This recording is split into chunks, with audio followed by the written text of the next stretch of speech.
epístola a los Corintios, capítulos 4 al 6. No me puedo callar cuando he recibido todo lo que he recibido de parte de Dios.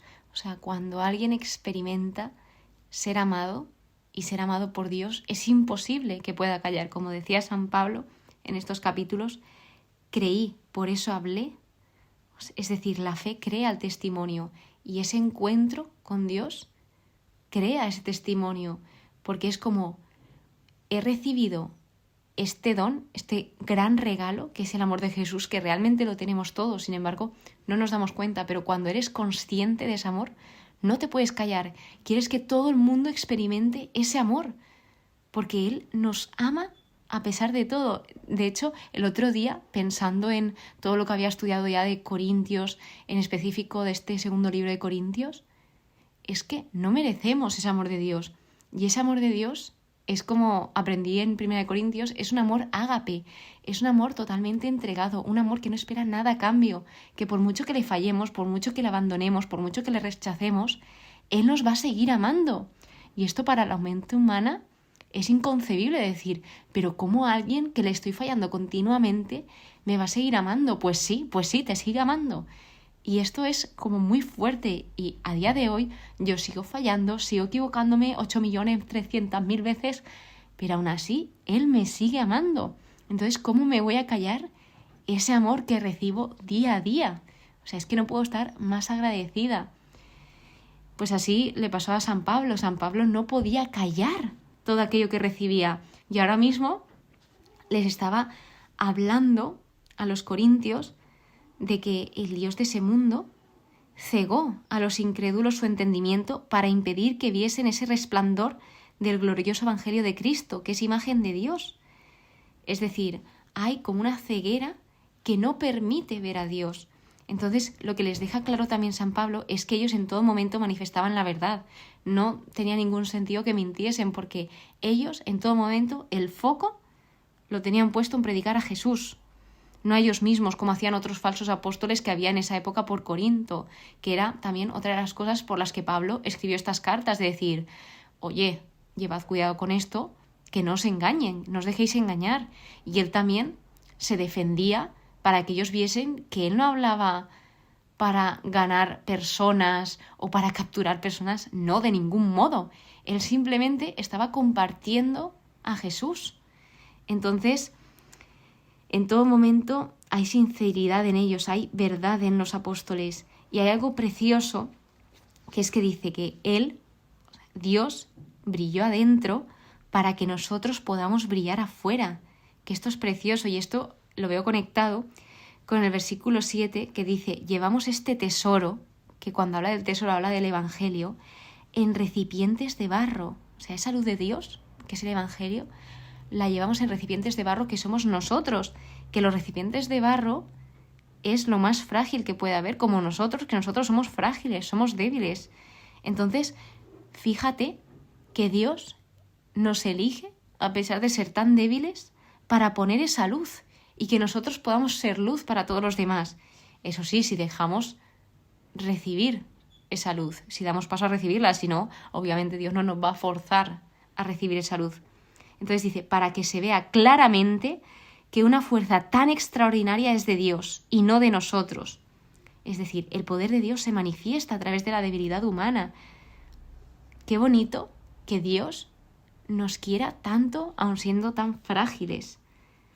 Dice, la debilidad del apóstol demuestra que es Dios quien realiza su obra.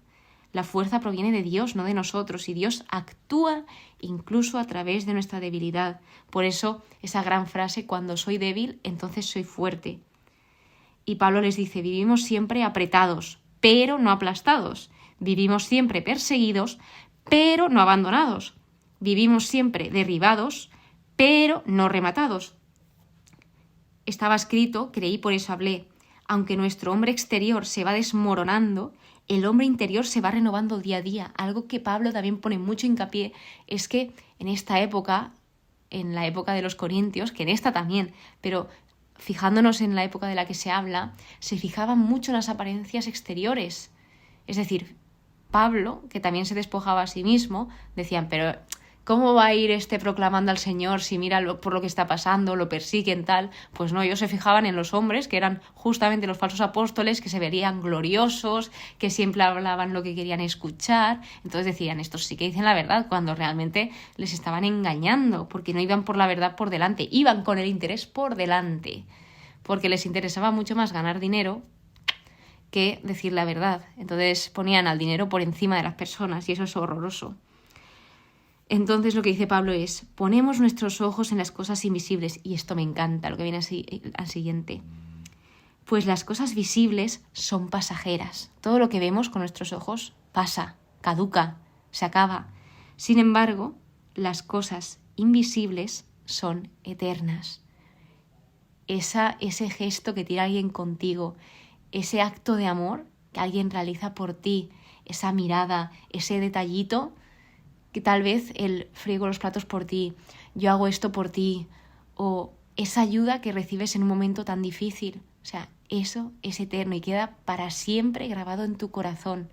Es algo que no puedes ver, pero sin embargo es algo tan valioso que nunca algo material te lo va a poder dar. Así que el capítulo 5 nos habla de que si nuestra morada terrestre, refiriéndose al cuerpo humano, se desmorona, tenemos una morada eterna en el cielo, que la morada eterna se refiere a la resurrección. Y entonces Pablo dice, bien en nuestro cuerpo, bien fuera de él, nos afanamos por agradarle. ¿A quién? Al Señor. O sea, Pablo en todo momento quería hacer la voluntad del Señor y quería agradar al Señor, no a los hombres. Entonces aquí también se ve y se demuestra cómo Pablo habla con la verdad, porque podría estar diciendo aquello que querían escuchar, pero no lo hizo. Es necesario que todos comparezcamos ante el tribunal de Cristo, para que cada cual reciba conforme a lo que hizo durante su vida mortal, el bien o el mal. Aquí habla de esa justicia de Dios que siempre hace justicia. Tarde o temprano, en el momento perfecto, Dios siempre hace justicia porque Dios es justo y Dios en todo momento defiende la verdad y la justicia. Continúa hablando del ejercicio del ministerio apostólico de Pablo, habla del temor al Señor. Nos dice que ante Dios ya estamos al descubierto porque no podemos ocultar nada delante de nuestro Creador, delante de Dios, que sí, tal vez a los hombres podemos ocultarles muchas cosas, podemos mentirles, pero a Dios no podemos engañarle. Entonces dice, para que sepáis cómo responder a los que se enorgullecen de lo exterior y no de lo que está en el corazón. Entonces lo que nos dice Pablo es, vale, el exterior es importante, pero aún más importante es el interior. Entonces por fuera puedes estar perfecto, pero por dentro puedes estar podrido. Y es muy importante que por dentro estés bien para por fuera demostrar ese bien. O sea, es complicado de explicar, pero espero que lo entendáis, que hay que cuidar la interioridad de cada uno. Entonces dice, el amor de Cristo nos apremia. Cristo murió por todos, para que los que viven ya no vivan para sí, sino para el que murió y resucitó por ellos. Y dirás, ¿y yo por qué tengo que vivir por Cristo? O sea, realmente, cuando tú vives para Cristo, estás viviendo para los demás. Se puede ver aquí en San Pablo. Pablo estaba totalmente entregado a Cristo y eso te lleva a estar totalmente entregado a los demás, a servir a los demás. Pablo en todo momento se preocupaba por las personas y algo que me apasiona de Pablo es que no solo se preocupaba de abrir iglesias, de compartir a Cristo, sino también se preocupaba de ese seguimiento en la fe, porque no basta con tener una conversión y ya está, sino que esa fe hay que mantenerla, y esa preocupación de Pablo por ese seguimiento de la fe me parece tan importante y tan crucial. El que está en Cristo es una nueva creación, pasó lo viejo, todo es nuevo. O sea, al final, esa salvación es una transformación radical que deja atrás la vida de pecado. Cuando tú das tu sí a Dios, sea de la forma que sea, tú estás dejando atrás esa vida pasada. Dios ya te ha perdonado de todo eso y estás volviendo a empezar. Y Dios te da la posibilidad de esa vida nueva. Dios estaba reconciliando al mundo consigo. Fijaos, Dios estaba reconciliando al mundo, a todos nosotros, consigo, o sea, nosotros reconciliando con Dios por medio de Cristo, o sea, Cristo, nuestro intercesor, no tomando en cuenta las transgresiones de los hombres al tiempo que nos confiaba la palabra de la reconciliación. Es decir, que gracias a Cristo Dios reconcilió a la humanidad con Él e hizo que su único hijo se entregase por y para nosotros. Y todo esto porque nos ama. Es que es continuo, es que es muy fuerte el amor que Dios nos tiene. Es que cada vez nunca lo voy a llegar a entender ni comprender porque se va de los límites humanos. Pero es que si comprendiésemos un poquito, solo te digo un 1%, nada más, de todo lo que Dios nos ama, viviríamos con una sonrisa de oreja a oreja todos los días. Porque es que es muy fuerte. Todo proviene de Dios. Y vuelve a decir que nos confió el ministerio de la reconciliación. Entonces dice que los cristianos son embajadores de Cristo llamados a reconciliar al mundo con Dios. Y también les sigue invitando Pablo a los demás, a los corintios en este caso, a que se reconciliasen con Dios, porque Dios es misericordia y Dios siempre nos va a perdonar. Él siempre va a estar ahí. Aunque nosotros haya cosas que nos cueste perdonar o que pensemos, no, esto no lo voy a perdonar en mi vida, pues Dios sí te va a perdonar, por muy fuerte que sea tu pecado y por mucho daño que hayas hecho a alguien o incluso a Él.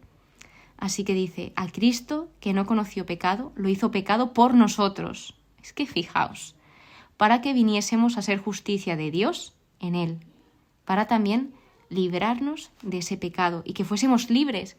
Es que qué bonito que ese amor quiere que seamos libres, por eso el amor es libre, porque el amor es libertad, el amor es decidir amar a alguien. Yo te amo, pero porque también lo decido, no solo porque lo sienta, sino porque decido amarte día a día. También, otra de las cosas que no he contado es que la aflicción que pasaron Pablo y muchos cristianos es el proceso que crea la gloria. Decía el estudio, a través de los dolores del parto viene el nacimiento. Así que en el capítulo 6 empieza hablando de que Dios nos hizo cooperadores suyos. Es decir, Dios podría estar orando por sí mismo, pero quiere que seamos partícipes de ello. Quiere contar con nosotros. El mismo Dios podía hacerlo todo por sí solo, pero quiere contar contigo. Y nombra a Dios diciendo, te escuché, te ayudé, este es el tiempo favorable, este es el día de la salvación. También esto hace referencia a que no debemos de alargar la respuesta al llamado de Dios. Si Dios te está llamando, no digas, pues mañana será un buen día para seguir a Dios. Hoy voy a descansar y ya mañana, cuando eso, y luego llega mañana. Hoy tampoco lo veo día. Mañana seguro que sí. Al final lo vamos retrasando y eso no... Dios no lo perjudica en nada. Realmente nos perjudica a nosotros el alargar esos tiempos que podíamos estar viviendo tremendamente felices y plenos. Y Pablo cuenta aquello que soportó con frecuencia, tribulaciones, necesidades y angustias, azotes, cárceles, fatigas, desvelos y ayunos. Y dice, ojo, lo hacemos con nobleza, ciencia, paciencia y bondad, con la ayuda del Espíritu Santo y apoyándonos en una caridad sincera, en un amor sincero, ofreciendo un mensaje veraz y contando con el poder de Dios, usando las armas de justicia. Ojo ahí, en lugar de usar armas materiales, dice, usando armas de justicia. Al final, él habla de ese triunfo sobre la adversidad y de verdad que me fascina cómo Pablo ve cada momento duro como una oportunidad. En mi debilidad me haces fuerte, Señor. Estamos siempre alegres, fijaos, a pesar de todo lo que os he contado que soportaban, decían, estamos siempre alegres. En fin, creen que no tenemos nada, aunque todo lo poseemos. Si tengo a Dios, nada me falta. Esto es precioso porque yo recuerdo uno de los momentos más críticos después de mi conversión, que fue la primera vez que sufría muchísimo. Y fue, para mí, el mejor momento del año, porque justamente nunca me había sentido apoyada estando sola. Sí, obviamente doy gracias a Dios de mis amigos, mi familia, pero ese sufrimiento de cuando estás solo en tu habitación, pues fue la primera vez en mi vida que noté que no estaba sola en el sufrimiento, que Dios me cogía de la mano y no me dejaba caer. Y esto es precioso porque a pesar de ese dolor, tienes a alguien que te sujeta, que no te deja caer y que hace de ese sufrimiento una oportunidad para aprender. Lo transforma en aprendizaje y en amor. Y al final, también esto puede ayudar en un futuro a alguien. Por último, habla de desahogos, advertencias, porque les dice, nuestro corazón está abierto de par en par para vosotros, sin embargo los vuestros están cerrados. Les advierte del yugo desigual, porque dice, no sería posible el equilibrio. El yugo desigual, por ejemplo, sería juntarte con alguien que tal vez no tuviese como los mismos valores que tú, que chocaseis mucho, pero no se refiere a dejarlos de lado y a marginarlos, no. O sea, él lo que les hace ver es qué relación tienen la justicia y la iniquidad, qué relación tienen la luz y las tinieblas, qué relación tiene Cristo con Belial, que realmente significa con la iniquidad, con la inutilidad, qué relación tiene la fidelidad con la infidelidad. Nosotros somos templo de Dios vivo. O sea, realmente siempre, siempre, siempre hay que acoger a los demás. Pero también tienes que tener muy firmes tus ideas, tus valores y quién eres tú. Porque aquí se refería a que, claro, tal vez si te juntabas con personas que no tienen tus mismos valores, obviamente tu entorno influye en ti. Entonces, lleva cuidado, pero no por eso debes de abandonar a la gente. Eso ya es cosa de discernir, de saber qué está bien y qué está mal, pero siempre hay que acoger. O sea, que no se nos olvide, y siempre hay que amar a todos. A pesar de que todos no nos amen, debemos amar. Y esto nos ayudará un poquito más también a entender y a ver con otros ojos las cosas, ver con otros ojos al mundo. Así que, bueno, otra de las cosas que quería decir antes de acabar es que, no sé si os habéis fijado, pero Pablo, en lugar de decir la Biblia tal cual, que él se la sabía tal cual, porque él había sido fariseo, que los fariseos eran como muy estrictos en las escrituras, pues en lugar de eso las parafraseaba, porque él no se sintió atado a citar exactamente palabra por palabra, sino de acuerdo al sentido y con el propósito de aplicar y mostrar la relevancia de la revelación para las circunstancias de sus lectores. O sea, él se adaptaba a los demás para que lo entendiesen, porque sí, tal vez alguien se puede saber la Biblia de memoria, pero si no la sabe transmitir, si no te la sabe explicar, es como si le estuvieran hablando a un muro, o como si me entra por una oreja me sale por otra. Entonces, qué bonito también esa cercanía de Pablo a los demás y ese amor de Pablo a todos los demás, porque aquel que fue amado, amó, y aquel que recibió ese amor tan grande y ese don tan, tan inmenso, pudo compartirlo con los demás y no pudo callarse, porque un amor tan grande es imposible callárselo. Muchísimas gracias por estar aquí, muchísimas gracias por escucharme, espero que pases muy, pero que muy buen día y que Dios te bendiga.